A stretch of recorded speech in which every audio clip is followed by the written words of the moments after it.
স্পেনকে বিশ্বকাপ জেতানো কোচের চোখে আর্জেন্টিনার দুই বিপজ্জনক চরিত্র। কারা সেই বিপজ্জনক চরিত্র? চলুন বিস্তারিত জেনে আসা যাক প্রথম আলোর প্রতিবেদন থেকে। ফুটবল রোমান্টিকদের হৃদয়ে ভিসেন্তে দেল বস্ক নামটি যেন এক রূপকথার জাদুকর। চোখ বুঝলেই ভেসে ওঠে 16 বছর আগের সেই সোনালি দিন, যখন তার হাত ধরেই স্পেন প্রথমবার ছুঁয়েছিল বিশ্বকাপের আদিগন্ত আকাশ।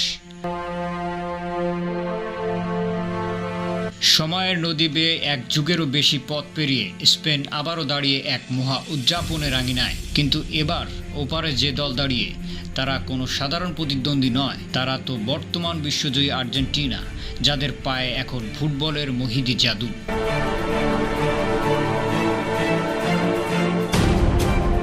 আগামীকাল যখন নিউ জার্সির মেটলাইফ স্টেডিয়ামে বিকেলে নামবে, তখন সবুজ ঘাসের বুকে লেখা হবে এক নতুন মহাকাব্য।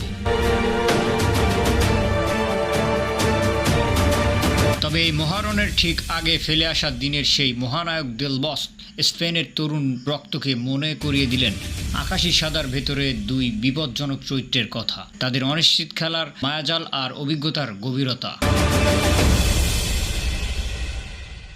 স্প্যানিশ দৈনিক এল পাইসের পাতায় যেন নিজের মনের কোণের সেই আশঙ্কা আর মুগ্ধতার কথাই বুনেছেন দেল বস্ক। আমি মনে করি ফাইনালে স্পেনই জিতবে, তবে আর্জেন্টিনার অনিশ্চিত খেলার ধরন ও তাদের অভিজ্ঞতার ব্যাপারে স্পেনকে অবশ্যই সতর্ক থাকতে হবে। আমরা সবাই কোনো না কোনো সময় আর্জেন্টাইন সতীর্থদের সঙ্গে খেলেছি, তাই আমরা জানি তারা কতটা কঠিন প্রতিদ্বন্দ্বী এবং কতটা লড়াকু মানসিকতার।